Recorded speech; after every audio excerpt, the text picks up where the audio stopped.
ನೇರ ನುಡಿ ದಿವ್ಯ ಉತ್ತರ ಮಾಲಿಕೆಗೆ ಸ್ವಾಗತ ಸುಸ್ವಾಗತ. ಓಂ ನಮಃ ಶಿವಾಯ. ಶ್ರೀ ಗುರು ಬಸವಲಿಂಗಾಯ ನಮಃ. ಶ್ರೀ ಬಸವವಾಹಿನಿಯ ಸಮಸ್ತ ವೀಕ್ಷಕರಿಗೆ ಶರಣು ಶರಣಾರ್ಥಿ ಹಾಗೂ ನೇರ ನುಡಿ ದಿವ್ಯ ಉತ್ತರ ಕಾರ್ಯಕ್ರಮಕ್ಕೆ ಸ್ವಾಗತ ಸುಸ್ವಾಗತ. ವೀಕ್ಷಕರೇ, ಜನರಲ್ಲಿ ಇರುವ ಧಾರ್ಮಿಕ ಗೊಂದಲಗಳು, ಮೂಢನಂಬಿಕೆಗಳು ಹಾಗೂ ದೇವರ ಅಸ್ತಿತ್ವದ ಬಗ್ಗೆ ಇರುವ ಭಿನ್ನಾಭಿಪ್ರಾಯಗಳ ಕುರಿತಾಗಿ ಜನರು ಕೇಳುವ ಪ್ರಶ್ನೆಗಳಿಗೆ ದಿವ್ಯ ಉತ್ತರ ರೂಪದಲ್ಲಿ ಅವರ ತಪ್ಪು ಕಲ್ಪನೆಗಳನ್ನು ದೂರ ಮಾಡುವಂತಹ ಈ ಕಾರ್ಯಕ್ರಮಕ್ಕೆ ತಮಗೆ ಆದರದ ಸ್ವಾಗತ ಸುಸ್ವಾಗತ. ಈ ಕಾರ್ಯಕ್ರಮದಲ್ಲಿ ನಮ್ಮೊಂದಿಗಿದ್ದಾರೆ ಶ್ರೀ ಬಸವವಾಹಿನಿಯ ನಿರ್ದೇಶಕರು ಹಾಗೂ ಬಸವ ತತ್ವದ ನೈಜ ಪ್ರಚಾರಕರಾಗಿರ್ತಕ್ಕಂಥ ಶ್ರೀಯುತ ಇ ಕೃಷ್ಣಪ್ಪನವರು. ಸರ್, ತಮಗೆ ಕಾರ್ಯಕ್ರಮಕ್ಕೆ ಸ್ವಾಗತ ಸುಸ್ವಾಗತ. ಶರಣಾರ್ಥಿ. ಸರ್, ನಾವು ಕಳೆದ ಅನೇಕ ಸಂಚಿಕೆಗಳಿಂದ ಜನರಲ್ಲಿರ್ತಕ್ಕಂಥ ಧಾರ್ಮಿಕ ಗೊಂದಲಗಳು ಹಾಗೂ ದೇವರ ಅಸ್ತಿತ್ವದ ಬಗ್ಗೆ ಇರತಕ್ಕಂಥ ಕೆಲವು ತಪ್ಪು ಕಲ್ಪನೆಗೆ ಸಂಬಂಧಪಟ್ಟಂತೆ ಈ ಕಾರ್ಯಕ್ರಮದಲ್ಲಿ ನಾವು ಚರ್ಚೆ ಮಾಡ್ತಾ ಇದ್ದೀವಿ. ಅದರ ಮುಂದುವರೆದ ಭಾಗವಾಗಿ ನಮ್ಮಲ್ಲಿ ಇರ್ತಕ್ಕಂಥ ಕೆಲವು ಗೊಂದಲಗಳನ್ನು ತಮ್ಮಿಂದ ನಿವಾರಣೆ ಮಾಡ್ಕೊಳ್ತಕ್ಕಂಥ ಒಂದು ಪ್ರಯತ್ನನ ನಾನು ಮಾಡ್ತಾ ಇದ್ದೀನಿ. ಈಗ ನಾನು ಮುಂದುವರೆದ ಭಾಗವಾಗಿ ಕೇಳ್ತಕ್ಕಂಥ ಪ್ರಶ್ನೆ ಏನಪ್ಪ ಅಂದರೆ, ಸಾಮಾನ್ಯವಾಗಿ ಒಂದು ಜನರಲ್ಲಿ ಒಂದು ತಪ್ಪು ಕಲ್ಪನೆ ಇದೆ. ಏನು ಕಲ್ಪನೆ ಇದೆ ಅಂತ ಅಂದರೆ, ಒಂದು ಆಧ್ಯಾತ್ಮಿಕ ಜೀವನಕ್ಕೆ ಮುಂದಾಗ್ತಕ್ಕಂಥ ವ್ಯಕ್ತಿ ಬ್ರಹ್ಮಚರ್ಯವನ್ನು ಪಾಲನೆ ಮಾಡಬೇಕು ಅನ್ನೋ ನಂಬಿಕೆ ಇದೆ. ಆದರೆ ಬಸವಣ್ಣನವರು ಗೃಹಸ್ಥ ಜೀವನ ನಡೆಸೋದ್ರ ಜೊತೆಗೆ ಆತ್ಮ ಸಾಕ್ಷಾತ್ಕಾರಕ್ಕೆ ಮುಂದಾದರು. ಅಂತ ಒಂದು ಗೃಹಸ್ಥ ಜೀವನ ಅವ್ರಿಗೆ ಯಾವುದೇ ಒಂದು ತೊಂದರೆ ಯಾಕೆ ಮಾಡಿಲ್ಲ? ಇಲ್ಲಿ ಆತ್ಮ ಸಾಕ್ಷಾತ್ಕಾರ ಮಾಡೋಕ್ಕೆ ಅಥವಾ ಬ್ರಹ್ಮಜ್ಞಾನವನ್ನು ಪಡ್ಕೊಳ್ಳೋಕ್ಕೆ ಅವರಿಗೆ ಈ ಕೌಟುಂಬಿಕ ಜೀವನ ಸಹಕಾರ ಕೊಡ್ತಾ ಅಥವಾ ಹೇಗೆ? ನೋಡಿ, ನಮ್ಮಲ್ಲಿ ಒಂದು ತಪ್ಪು ಕಲ್ಪನೆ ಇದೆ. ಭಾರತ ದೇಶದಲ್ಲಿ ಒಂದು ತಪ್ಪು ಕಲ್ಪನೆ ಇದೆ. ಅವನು ಆಧ್ಯಾತ್ಮಿಕ ಸಾಧಕ ಆಗಬೇಕು ಅಂತಂದರೆ ಅವನು ಸನ್ಯಾಸಿ ಆಗಿರಬೇಕು ಅನ್ನುವಂತಹ ಒಂದು ತಪ್ಪು ಕಲ್ಪನೆ ಇದೆ.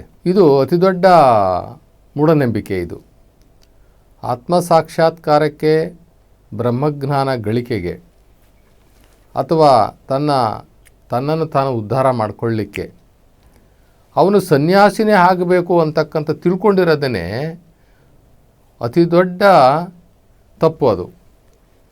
ನೋಡಿ, ಜಗತ್ತಲ್ಲಿ ಎಂತೆಂಥ ಧರ್ಮಗಳಿದ್ದಾವೆ. ಇಡೀ ಜಗತ್ತಲ್ಲಿ ಜಾಗತಿಕ ಮಟ್ಟದ ನಾವು ಧರ್ಮಗಳನ್ನ ತಗೊಂಡಾಗ ಯಾರೊಬ್ಬರೂ ಕೂಡ ಆಧ್ಯಾತ್ಮಿಕ ಸಾಧನೆಗೆ ಅವನು ಸನ್ಯಾಸಿ ಆಗಿರಬೇಕು ಅಂತ ಪ್ರತಿಪಾದನೆ ಮಾಡುವಂತಹ ಯಾವ ಧರ್ಮನೂ ಇಲ್ಲ ಜಗತ್ತಲ್ಲಿ. ಭಾರತ ದೇಶದಲ್ಲಿ ಮಾತ್ರ, ಅದು ಯಾರಲ್ಲಿ ಅಂತಂದರೆ ವೈದಿಕ ಧರ್ಮದಲ್ಲಿ ಮಾತ್ರ ಇರುವಂಥದ್ದು. ಅದು ಈ ವೈದಿಕ ಪರಂಪರೆ ಅಂತ ಹೇಳ್ತೀವಲ್ಲ, ವೈದಿಕ ಧರ್ಮ ಅಂತ ಹೇಳ್ತೀವಲ್ಲ, ಆ ವೈದಿಕ ಧರ್ಮದಲ್ಲಿ ಮಾತ್ರ ಸನ್ಯಾಸಿ ಜೀವನ ಒಳ್ಳೆಯದು, ಸನ್ಯಾಸಿ ಆಗಿರಬೇಕು, ಅವನು ಆಧ್ಯಾತ್ಮಿಕ ಸಾಧನೆಯನ್ನು ಮಾಡಬೇಕು ಅಂತಂದರೆ ಅವನು ಸನ್ಯಾಸಿ ಆಗಿರಬೇಕು ಅಂತಕ್ಕಂಥ ಈ ರೀತಿ ಹೇಳುವಂಥದ್ದು ಅಂತಂತಂದರೆ ಅದು ವೈದಿಕ ಧರ್ಮ ಮಾತ್ರ. ಇನ್ನು ಜಗತ್ತಿನಲ್ಲಿ ಯಾವ ಧರ್ಮನೂ ಕೂಡ ಸನ್ಯಾಸತ್ವವನ್ನು ಒಪ್ಪೇ ಇಲ್ಲ. ಸನ್ಯಾಸತ್ವ ಒಂದು ಅಪರಾಧ ಅಂತ ಹೇಳ್ತಾರೆ. ನಮ್ಮ ಶರಣರು ಕೂಡ ಒಪ್ಪಿಲ್ಲ. ನಮ್ಮ ಶರಣರು ಒಂದು ಸನ್ನಿವೇಶ ಹೇಳ್ತೀನಿ ತಮಗೆ. ಅನುಭವ ಮಂಟಪದಲ್ಲಿ ಅಕ್ಕಮಹಾದೇವಿ ಅನುಭವ ಮಂಟಪಕ್ಕೆ ಪ್ರವೇಶ ಆದಂತಹ ಸಂದರ್ಭದಲ್ಲಿ ಅಲ್ಲಮ್ಮ ಪ್ರಭುಗಳು ಅಕ್ಕಮಹಾದೇವಿಗೆ ಒಂದು ಪ್ರಶ್ನೆಯನ್ನು ಹಾಕ್ತಾರೆ. ನೋಡಮ್ಮ, ನೀನು ತುಂಬು ಯೌವನೆ ಆಗಿದ್ದೀಯ, ನೀನು ಇಲ್ಲಿಗೆ ಒಳಗಡೆ ಬರಬೇಕಂತಂದರೆ ನಿನ್ನ ಗಂಡನ ಹೆಸರು ಹೇಳಿ ಒಳಗಡೆ ಬಾ. ಯಾಕೆ ಅಂತಂದರೆ ನಮ್ಮ ಶರಣರೆಲ್ಲರೂ ಕುಟುಂಬಸ್ಥರು, ಕೌಟುಂಬಿಕ ಜೀವನ ನಡೆಸ್ತೀರಿ. ನಮ್ಮ ಶರಣರೆಲ್ಲರೂ ಕುಟುಂಬಸ್ಥರು. ಆದ್ದರಿಂದ ನಿನಗೆ ಮದುವೆ ಆಗಿದ್ದರೆ ನಿನ್ನ ಗಂಡನ ಹೆಸರನ್ನು ಹೇಳಿ ನೀನು ಒಳಗಡೆ ಬಾ ಅಂತಾರೆ. ಇದರ ಅರ್ಥ ಏನು ಅಂತಂದರೆ, ಇಲ್ಲಿ ಕೌಟುಂಬಿಕ ಜೀವನದ ಮುಖಾಂತರ ನಾವು ಭಗವಂತನನ್ನು ನಾವು ಸೇರಬಹುದು, ಅವನನ್ನು ಸಾಕ್ಷಾತ್ಕಾರ ಮಾಡ್ಕೊಳ್ಬಹುದು ಅಂತ ಹೇಳ್ತದೆ ಹೊರತು, ನೀನು ಶಿವನನ್ನು ನೋಡಬೇಕಂತಂದರೆ, ನೀನು ಆಧ್ಯಾತ್ಮಿಕ ಸಾಧಕನಾಗಬೇಕು ಅಂತಂದರೆ ನೀನು ಸನ್ಯಾಸಿ ಆಗಿರಬೇಕು ಅಂತ ಹೇಳಿ ಯಾವ ಧರ್ಮಗಳು ಹೇಳಿಲ್ಲ. ಇಸ್ಲಾಮಿಕ್ಕು ಬಹಳ ವಿರೋಧ. ಇಸ್ಲಾಮಿಕ್ ಅಂತೂ ಹೌದು, ಇಸ್ಲಾಮಿಕ್ ಅಂತೂ ಬಹಳ ವಿರೋಧ ಮಾಡ್ತದೆ, ಸನ್ಯಾಸಿ ಜೀವನವನ್ನು ಬಹಳ ವಿರೋಧ ಮಾಡ್ತದೆ. ಆಮೇಲೆ ಈ ಕ್ರಿಶ್ಚಿಯನ್ ಧರ್ಮನೂ ಕೂಡ ವಿರೋಧ ಮಾಡ್ತದೆ. ಬೌದ್ಧ ಧರ್ಮದಲ್ಲಿ ಬರೀ ಭಿಕ್ಷುಗಳು ಇರ್ತಾರಲ್ಲ, ಭಿಕ್ಕುಗಳು, ಅವರು ಮಾತ್ರ ಅಂದರೆ ಅವರು ಧರ್ಮ ಪ್ರಚಾರಕರು ಅಂತ. ಅಲ್ಲ, ಗೌತಮ ಬುದ್ಧನು ಕೂಡ ಒಬ್ಬ ಸಾಂಸಾರಿಕ ಸಂಸಾರಸ್ಥ ನಡೆಸಿ ನಂತರ ಬಂದಿದ್ದು. ಅದು ಅವರು ಗೃಹಸ್ಥರೇ, ಅವರು ಕೂಡ ಗೃಹಸ್ಥರೇ. ಅವರು ಭಿಕ್ಕುಗಳು ಮಾತ್ರ, ಅವರು ಸ್ವಯಂ ಇಚ್ಛೆ, ಅದು ನಾನು ಮದುವೆ ಮಾಡಿಕೊಳ್ಳಲ್ಲ ಅಂತಕ್ಕಂಥದ್ದು ಅವರು ಸ್ವಯಂ ಇಚ್ಛೆಗೆ ಒಳಪಟ್ಟಿದ್ದೇ ಹೊರತು ಆಧ್ಯಾತ್ಮಿಕಕ್ಕೆ ಅದು ಕಡ್ಡಾಯ ಅಲ್ವೇ ಅಲ್ಲ. ಆಧ್ಯಾತ್ಮಿಕ ಕಡ್ಡಾಯ ಅಲ್ವೇ ಅಲ್ಲ. ಈಗ ನಾವು ಆಧ್ಯಾತ್ಮಿಕ ಸಾಧನೆ ಮಾಡಿರ್ತಕ್ಕಂಥವ್ರು ಯಾರೂ ಕೂಡ ಸನ್ಯಾಸತ್ವದಲ್ಲಿ ಇಲ್ಲ, ಅವರೆಲ್ಲ ಸಂಸಾರಸ್ಥರೇ. ಉದಾಹರಣೆಗೆ ನಾವು ರಾಮಕೃಷ್ಣ ಪರಮಹಂಸರು ನಾವು ತಗೊಂಡಾಗ ಅವರಿಗೆ ಮದುವೆ ಆಗಿತ್ತು, ಶಾರದಾ ದೇವಿನ ಮದುವೆ ಮಾಡ್ಕೊಂಡಿದ್ರು, ಪತ್ನಿಯಾಗಿದ್ರು. ಅವರು ಆಧ್ಯಾತ್ಮಿಕ ಸಾಧನೆ ಮಾಡಲೇ ಇಲ್ವಾ? ಮಾಡಿದ್ರು. ಜಗತ್ತಲ್ಲಿ ಇವತ್ತು ಅವರ ಹೆಸರಿದೆ. ಇನ್ನು ನಾವು ಕೃಷ್ಣನ ನಾವು ತಗೊಳ್ತೀವಿ, ಕೃಷ್ಣನು ಕೂಡ ಒಬ್ಬ ಜಗದ್ಗುರು, ಹೌದು ಅಲ್ವರ? ಭಗವದ್ಗೀತೆಯನ್ನು ಈ ಜಗತ್ತಿಗೆ ಕೊಟ್ಟಂತಹ ಜಗದ್ಗುರು, ಅವ್ರಿಗೂ ಕೂಡ ಸಂಸಾರ ಇತ್ತು, ಅಲ್ವರ? ಪುರಂದರ ದಾಸರು, ದಾಸ ಪರಂಪರೆಯಲ್ಲಿ ಅತ್ಯಂತ ಶ್ರೇಷ್ಠವಾದಂತಹ ದಾಸರು, ಅವ್ರಿಗೂ ಸಂಸಾರ ಇತ್ತು. ಕನಕದಾಸರು, ಅವ್ರಿಗೂ ಸಂಸಾರ ಇತ್ತು. ಆಮೇಲೆ ನಮ್ಮ ವ್ಯಾಸ ಮಹರ್ಷಿ, ಅವ್ರಿಗೂ ಸಂಸಾರ ಇತ್ತು. ವಾಲ್ಮೀಕಿ ಮಹರ್ಷಿ, ಅವ್ರಿಗೂ ಸಂಸಾರ ಇತ್ತು. ಜಗತ್ತಿನಲ್ಲಿ ಯಾರ್ಯಾರು ಆಧ್ಯಾತ್ಮಿಕ ಸಾಧನೆಯನ್ನು ಮಾಡಿ ಆತ್ಮ ಸಾಕ್ಷಾತ್ಕಾರ ಮಾಡಿಕೊಂಡು ಆ ಶಿವನನ್ನು ಕಂಡಿದ್ದಾರೆ, ಅವರೆಲ್ಲರೂ ಕೂಡ ಕುಟುಂಬಸ್ಥರೇ. ಆದ್ದರಿಂದ ನಮ್ಮ ಬಸವಣ್ಣನವರದೊಂದು ತಗೊಂಡಾಗ ಬಸವಣ್ಣನವರಿಗೆ ಇಬ್ಬರು ಪತ್ನಿಯರು, ಹೌದು, ನೀಲಾಂಬಿಕೆ ಮತ್ತು ಗಂಗಾಂಬಿಕೆ ಅಂತೇಳಿ ಇಬ್ಬರು ಪತ್ನಿಯರು. ಆದರೆ ಕೆಲವು ಸಲ ಆ ಭಗವಂತ ನಿರಾಕಾರ ಶಿವ ಕೆಲವರಿಗೆ ಪರೀಕ್ಷೆಗಳನ್ನು ಒಡ್ತಾನೆ. ಈ ಸಂಸಾರ ಜೀವನ ಅಂತಕ್ಕಂಥದ್ದು ಒಂದು ಭವಸಾಗರ. ಒಂದು ಸಾಗರವನ್ನು ಒಂದು ದೋಣಿಯ ಮೇಲೆ ಕುಳಿತು ನಾವು ದಡ ಸೇರೋಕ್ಕಾಗಲ್ಲ ಅಂತಂದಾಗ ನೋಡೋಣ, ಇವನಿಗೆ ಪರೀಕ್ಷೆ ಮಾಡಬೇಕಂತೇಳಿ 2 ದೋಣಿಗಳನ್ನ ಅಟ್ ಎ ಟೈಮ್ ನಡೆಸೋಕೆ ಕೊಟ್ಟರೆ ಹೆಂಗಿರ್ತದೆ?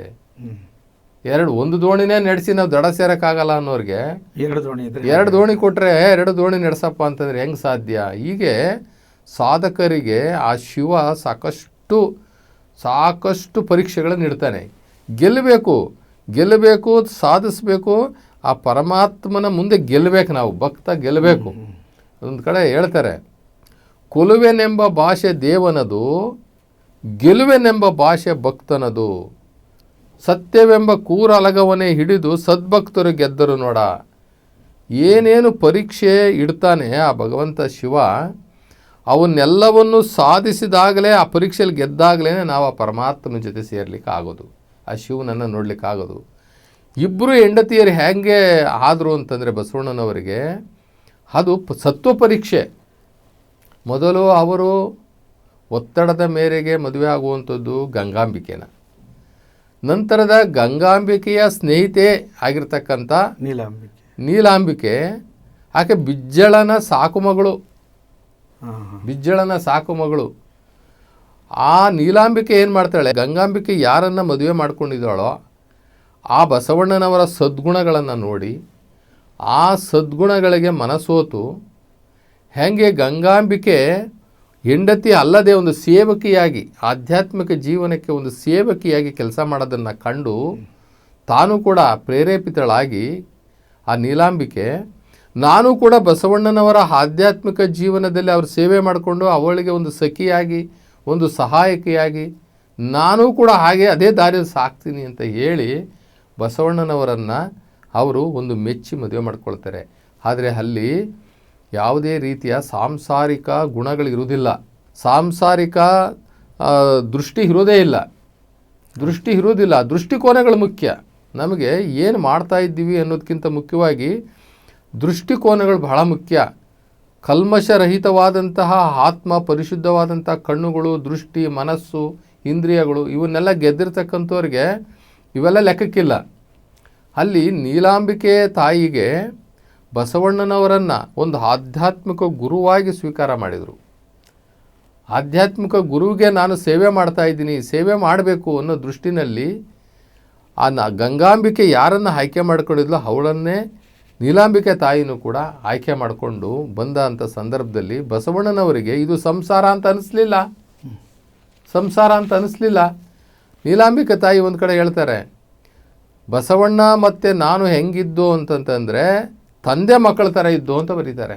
ಅಂದ್ರೆ ಸಾಂಸಾರಿಕ ಜೀವನದ ಗೊಂದಲಗಳಿಂದ ಹಾ, ಹೊರತಾಗಿದ್ರು. ನೀಲಮ್ಮ ತಾಯಿ ಬರೀತಾರೆ, ನಾನು ಬಸವನಿಗೆ ಶಿಶುವಾದೆ, ಬಸವಣ್ಣ ಎನಗೆ ಶಿಶುವಾದ ಅಂತ ಬರೀತಾರೆ. ಅವ್ರ ವಚನಗಳನ್ನು ಬರ್ಕೋತಾರೆ. ಅಂದರೆ ಅಲ್ಲಿ ಪವಿತ್ರವಾದಂತಹ ಭಾವನೆಗಳನ್ನ ಇಟ್ಕೊಂಡು ನಾವು ಆಧ್ಯಾತ್ಮಿಕ ಸಾಧನೆ ಮಾಡಿದಾಗ ನಮಗೆ ಈ ಭವಸಾಗರದಂತೆ ಇರ್ತಕ್ಕಂಥ ಈ ಭವಪಾಶ ಏನಿದೆಯಲ್ಲ, ಈ ಭವಪಾಶ ನಮ್ಮನ್ನು ಏನೂ ಮಾಡೋಕ್ಕಾಗೋದು. ಅಂದ್ರೆ ಕುಟುಂಬ ಜೀವನದಲ್ಲಿದ್ದು ಕೂಡ ನಾವು ಕೆಲವು ಸಾಂಸಾರಿಕ ಜೀವನದ ಎಲ್ಲಾ ಗೊಂದಲಗಳನ್ನು ಹೊರತುಪಡಿಸಿ ನಾವು ಸಾಧಿಸ್ಬೋದು. ಬ್ರಹ್ಮಜ್ಞಾನ ಬಸವಣ್ಣನವರು ಹೇಳ್ತಾರೆ, ಸಾಧಕ ಶರಣರಿಗೆ ಸತಿ ಇರಬೇಕು, ಸಂತಾನ ಬೇಡ ಅಂತ ಹೇಳ್ತಾರೆ. ಯಾಕೆ ಅಂತಂದರೆ ಸಾಧಕರಿಗೆ ಹೆಂಡತಿಗೆ ಗಂಡ, ಗಂಡಗೆ ಹೆಂಡತಿ ಇಬ್ಬರು ತಮ್ಮ ಸಾಧನೆ ಮಾರ್ಗದಲ್ಲಿ ಒಬ್ಬರಿಗೊಬ್ಬರು ಸಹಾಯ ಮಾಡ್ಕೊಳ್ತಾರೆ, ಸಹಾಯಕರವಾಗಿರಬೇಕು ಇರ್ತಾರೆ. ಆದರೆ ಮಕ್ಕಳನ್ನು ಪಡ್ಕೋಬಾರ್ದು ಅಂತ ಹೇಳ್ತಾರೆ, ಮಕ್ಕಳು ಬೇಡ ಅಂತ ಹೇಳ್ತಾರೆ. ಸಾಮಾನ್ಯವಾಗಿ ನಮ್ಮ ಶರಣರಿಗೆ ಎಲ್ಲರಿಗೂ ಮದುವೆ ಆಗಿತ್ತು, ಯಾರಿಗೂ ಮಕ್ಕಳಿರಲಿಲ್ಲ. ಸರ್, ಮಕ್ಕಳು ಅದು ಹೊರೆ ಆಗ್ತಾರೆ ಅಂತ ನಮ್ಮ ಆಧ್ಯಾತ್ಮಿಕ ಜೀವನಕ್ಕೆ ಹೊರೆ ಆಗಬಹುದು. ಅಥವಾ ನೀವು ನೋಡಿ, ಸತಿ ಪತಿಗಳು ಒಂದಾದ ಭಕ್ತಿ ಹಿತವಾಗಿಪ್ಪುದು ಶಿವಂಗೆ ಅಂತ ಹೇಳ್ತಾರೆ. ಆದರೆ ಮೂರನೆಯವರು ಬಂದಾಗ ಈ ರೀತಿ ಹೊಂದಾಣಿಕೆ ಇರ್ತಾರೆ ಅಂತ ಹೇಳಕ್ ಬರಲ್ಲ. ಅಂದ್ರೆ ಆ ಪ್ರೀತಿ ಹಂಚೋಗತ್ತೆ ಅನ್ನೋ ಉದ್ದೇಶ. ಹಂಚೋಗುತ್ತೆ ಅಂತಲ್ಲ, ಈಗ ಸತಿ ಪತಿ ಇಬ್ರು ಕೂಡ ನಿರ್ಧಾರ ಮಾಡ್ಕೊಂಡಿರ್ತಾರೆ, ಶಿವನ ಒಲುಮೆಯೇ ನಮಗೆ ಸಾಕು, ಶಿವ ಅನ್ನುವಂತಹ ಆಸ್ತಿನೇ ಸಾಕು ಅಂತ ಅನ್ನುವಾಗ ಅವರಿಗೆ ಹುಟ್ಟಿ ಬರುವಂತಹ ಮಕ್ಕಳು ಇವರನ್ನೇ ಹಿಂಬಾಲಿಸ್ತಾರೆ ಅಥವಾ ಇವರ ತತ್ವಗಳ ಪಾಲಿಸ್ತಾರೆ ಅಂತ ಹೇಳಲಿಕ್ಕೆ ಬರೋದಿಲ್ಲ. ಯಾಕೆ ಅಂತಂದರೆ ಅದು ಆತ್ಮ ಬೇರೆ ಆಯ್ತದು. ಅದು ಯಾವ ಹಿನ್ನೆಲೆ ಇಟ್ಕೊಂಡು ಯಾವ ಪಾಪಕರ್ಮಗಳನ್ನು ಇಟ್ಕೊಂಡು ಹುಟ್ಟಿರ್ತದೋ ನಮಗೆ ಗೊತ್ತಿರಲ್ಲ. ಹಿಂಗೆ ಅದರ ಸಂಸ್ಕಾರನೇ ಬೇರೆ ಇರ್ತದೆ. ಈಗ ನಾವು ಒಂದು ಮಗುಗೆ ಜನ್ಮ ಕೊಡ್ಬೋದೇ ಹೊರತು ಅದರ ಸಂಸ್ಕಾರ ಬದಲಾವಣೆ ಮಾಡೋಕ್ಕೆ ನಮ್ಮ ಕೈ ಸಾಧ್ಯ ಇಲ್ಲ. ಅದು ಹಿಂದಿನ ಜನ್ಮದ ಸಂಸ್ಕಾರಗಳನ್ನು ತಗೊಂಡೇ ನಮ್ಮ ಹೊಟ್ಟೆಲಿ ಹುಟ್ಟುತ್ತೆ ಹೊರತು ನಾವು ಅದಕ್ಕೆ ಸಂಸ್ಕಾರ ಕೊಟ್ಟು ನಮಗೆ ಹೆಂಗೆ ಬೇಕೋ ಹಂಗೆ ರೆಡಿ ಮಾಡ್ಕೊಳಕ್ಕಾಗಲ್ಲ. ಯಾಕೆ ಅಂತಂದರೆ ಅದು ದೈವಲಿಖಿತ. ಅದು ಅವನ ಹಿಂದಿನ ಪಾಪಕರ್ಮಗಳ ಪ್ರಕಾರವಾಗಿ ಜನ್ಮ ತಗೋತಾರೆ ಎಲ್ಲರೂ. ಹಾಗಾಗಿ ಒಬ್ಬ ಸಾಧಕರಿಗೆ ಒಬ್ಬ ಕೆಟ್ಟ ಸಂತಾನ ಪ್ರಾಪ್ತಿಯಾಗಿಬಿಟ್ರೆ ಏನು ಮಾಡಬೇಕು? ಅದು ಅವನ ಸಾಧನೆಗೆ ಅಡ್ಡಿ ಆಗುತ್ತೆ. ಅದರಿಂದ 1+1 ಅಷ್ಟೇ. ಅದಕ್ಕೋಸ್ಕರ ಭಾಳ ಸ್ಪಷ್ಟವಾಗಿ ಹೇಳಿದ್ರು, ಸತಿ ಪತಿಗಳು ಒಂದಾದ ಭಕ್ತಿ ಹಿತವಾಗಿಪ್ಪುದು ಶಿವಂಗೆ ಅಂತ ಹೇಳಿಬಿಟ್ರು. ಸರ್, ಒಂದು ಮಾತು ಹೇಳಿದ್ರಿ ನೀವು.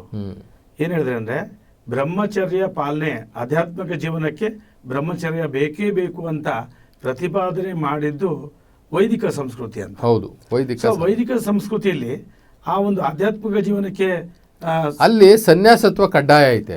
ಯಾವ ಉದ್ದೇಶಕ್ಕೋಸ್ಕರ ಸನ್ಯಾಸ ಕಡ್ಡಾಯ ಅಂತಾರೆ ಅವರಲ್ಲಿ? ಅದೊಂದು ಮೊದಲಿಂದಲೂ ಕೂಡ. ಈಗ ಶಂಕರಾಚಾರ್ಯರೇ, ಈಗ ಸಾಮಾನ್ಯವಾಗಿ ಶಂಕರಾಚಾರ್ಯರು, ಮಧ್ವಾಚಾರ್ಯರು, ರಾಮಾನುಜಾಚಾರ್ಯರೇ ಮೇಯ್ನು ಅಲ್ಲಿ ಮುಖ್ಯ ಆಧ್ಯಾತ್ಮಿಕ ಅಂತಂದಾಗ. ಅಲ್ಲೂ ಕೂಡ ಮಧ್ವಾಚಾರ್ಯರು ಮತ್ತು ರಾಮಾನುಜಾಚಾರ್ಯರು ಅವರು ಒಪ್ಪಿಲ್ಲ, ಸನ್ಯಾಸ ಜೀವನ ಒಪ್ಪಲಿಲ್ಲ. ಅವರು ದ್ವೈತ ಮತ್ತು ವಿಶಿಷ್ಟಾದ್ವೈತ ಅಂತ ಹೇಳ್ಬಿಟ್ಟು ಮಾಡಿದ್ರು. ಇಲ್ಲಿ ಶಂಕರಾಚಾರ್ಯರು ಅದ್ವೈತವಾದಿಗಳು ಆದಾಗ ನಾನೇ ಅಹಂ ಬ್ರಹ್ಮಾಸ್ಮಿ ಅಂತ ಹೇಳ್ತಾರೆ, ನಾನೇ ದೇವರಾಗ್ಬೋದು ಅಂತ ಹೇಳ್ತಾರೆ, ಮನುಷ್ಯನೇ ದೇವರಾಗ್ಬೋದು ಅಂತ ಹೇಳ್ತಾರೆ. ಸೊ ಆ ಮನುಷ್ಯನೇ ದೇವರಾಗೋ ಸಿದ್ಧಾಂತವನ್ನು ಜಗತ್ತಿನ ಯಾವ ಧರ್ಮಗಳು ಕೂಡ ಒಪ್ಪಿಲ್ಲ. ದೇವರು ದೇವರೇನೆ, ಮನುಷ್ಯನೇ ಅಂತ ಹೇಳ್ತಾರೆ. ನೀವು ಏನೇ ಪರಿವರ್ತನೆ ಆದ್ರೂ ಕೂಡ, ನೀವೆಷ್ಟೇ ಶ್ರೇಷ್ಠ ವ್ಯಕ್ತಿಗಳಾದ್ರೂ ಕೂಡ ಭಗವಂತನ ಸ್ಥಾನವನ್ನು ಯಾರು ತಗೊಳಕ್ಕಾಗಲ್ಲ. ಯಾವುದು ಇರೋಲ್ಲ. ಇವರು ಹುಟ್ಟು ಸಾವುಗಳಿಗೆ ಒಳಗಾಗ್ತಕ್ಕಂಥವ್ರು. ಅದರಿಂದ ನೀನು ಒಳ್ಳೆಯವನ ಆದರೆ, ಅಂದರೆ ಆ ಪರಮಾತ್ಮನಿಗೆ ಪ್ರಿಯವಾದಂತಹ ಒಬ್ಬ ವ್ಯಕ್ತಿ ಆದರೆ ನೀನು ಮುಕ್ತಿ ಪಡ್ಕೊಳ್ಬೋದು. ಅಷ್ಟು ಬಿಟ್ಟರೆ ನೀನು ದೇವರಾಗೋದು ಸಾಧ್ಯ ಇಲ್ಲ, ದೇವರ ಅಂಶ ಆಗ್ಲಿಕ್ಕೂ ಸಾಧ್ಯವಿಲ್ಲ ಅಂತ ಹೇಳ್ಬಿಟ್ಟು ಧರ್ಮಗ್ರಂಥಗಳು ಹೇಳ್ತವೆ. ಹೀಗಾಗಿ ನಾನು ದೇವರೇ ಆಗಬಹುದು ಅನ್ನುವ ದೃಷ್ಟಿನಲ್ಲಿ, ನಾನು ಸನ್ಯಾಸಿ ಆದರೆ ದೇವರೇ ಆಗ್ಬಿಡ್ಬೋದು ಅನ್ನುವ ದೃಷ್ಟಿನಲ್ಲಿ ಇವರು ಸನ್ಯಾಸತ್ವವನ್ನು ಕಡ್ಡಾಯ ಮಾಡಿರ್ಬೋದು. ಸೊ ನಾನೇ ಅವನು ಅಂತ, ತತ್ವಮಸಿ ಅಂತ, ನಾನೇ ಅವನು ಇಲ್ಲ, ಸಾಧ್ಯ ಇಲ್ಲ. ಅಲ್ಲಿ ಸನ್ಯಾಸತ್ವವನ್ನು ನಾವು ಕಡ್ಡಾಯ ಮಾಡ್ಕೊಳ್ಬೇಕು ಭಗವಂತನನ್ನು ನೋಡಬೇಕಾದ್ರೆ ಅಂತಕ್ಕಂಥದ್ದನ್ನು ಯಾವ ದೇಶದ ಧಾರ್ಮಿಕ ಗ್ರಂಥಗಳೂ ಕೂಡ ಒಪ್ಪಿಲ್ಲ, ಅಥವಾ ಯಾವುದೇ ಧರ್ಮ ಪಾಲಕರೂ ಸಹ ಒಪ್ಪಿಲ್ಲ. ಬಸವಣ್ಣನ ಹೇಳ್ತಾರೆ, ಸತ್ಯ ಶುದ್ಧ ಕಾಯಕ ಮಾಡಿ, ನಿತ್ಯ ದಾಸೋಹ ಮಾಡಿ, ಶಿವಯೋಗ ಮಾಡಿ ನನ್ನ ಸಪ್ತಸೂತ್ರಗಳನ್ನು ಅನುಸರಣೆ ಮಾಡಿರಿ ಸಾಕು. ಸಪ್ತಸೂತ್ರಗಳ ಮುಖಾಂತರ ನೀವು ಜಗತ್ತನ್ನೇ ಗೆಲ್ತೀರಾ, ನಿಮ್ಮ ಆಧ್ಯಾತ್ಮಿಕ ಜೀವನವನ್ನೇ ನೀವು ಸಾಧಿಸ್ತೀರಾ ಅಂತ ಹೇಳ್ತಾರೆ. ಎಲ್ಲೂ ಕೂಡ ಸನ್ಯಾಸಿ ಆಗಲೇಬೇಕು ಅಂತ ಹೇಳೋದೇ ಇಲ್ಲ. ಅದರಲ್ಲೂ ಇಸ್ಲಾಮಿಕ್ ಅಂತೂ ಬಹಳ ಕಠೋರವಾಗಿ ಹೇಳುತ್ತೆ. ಅಂದರೆ ಗೃಹಸ್ಥ ಜೀವನ ನಡೆಸಿದ್ರು ಕೂಡ ಆಧ್ಯಾತ್ಮದೆಡೆಗೆ ನಾವು ಹೋಗ್ಬೋದು. ಕೌಟುಂಬಿಕ ಜೀವನ ಯಾವತ್ತೂ ಕೂಡ ಅಡ್ಡಿ ಆಗೋದೇ ಇಲ್ಲ. ಯಾಕೆ ಅಂತಂತಂದರೆ ನಮ್ಮ ಇಂದ್ರಿಯ ನಿಗ್ರಹ ಅಂತಕ್ಕಂಥದ್ದು ಸನ್ಯಾಸಿಗೂ ಬಾಧಿಸುತ್ತೆ, ಸಂಸಾರಿಗೂ ಬಾಧಿಸುತ್ತೆ.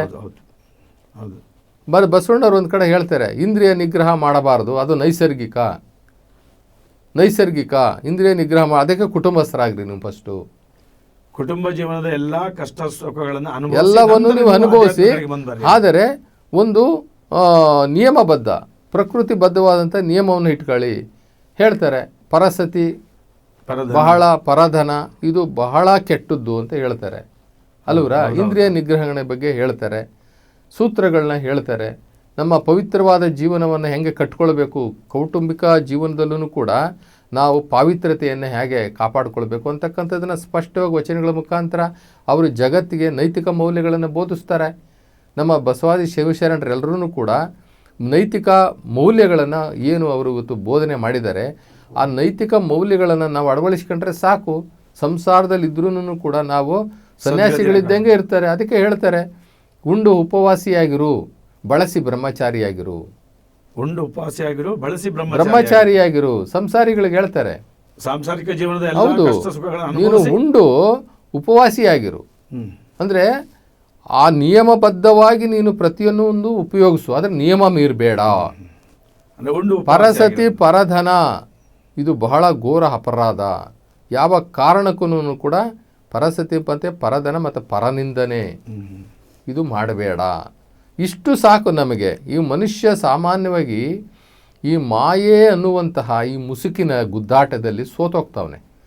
ಮಾಯೆಗೆ ಶರಣ ಆಗದೇ ಇರ್ತಕ್ಕಂಥವ್ರೆ ಇಲ್ಲ. ಎಂಥ ಮಹಾತ್ಮರೋ ಯಾವುದೋ ಒಂದು ಆ್ಯಂಗಲಲ್ಲಿ ಅವರು ಆ ಮಾಯೆಗೆ ವಶ ಆಗಿಬಿಡ್ತಾರೆ.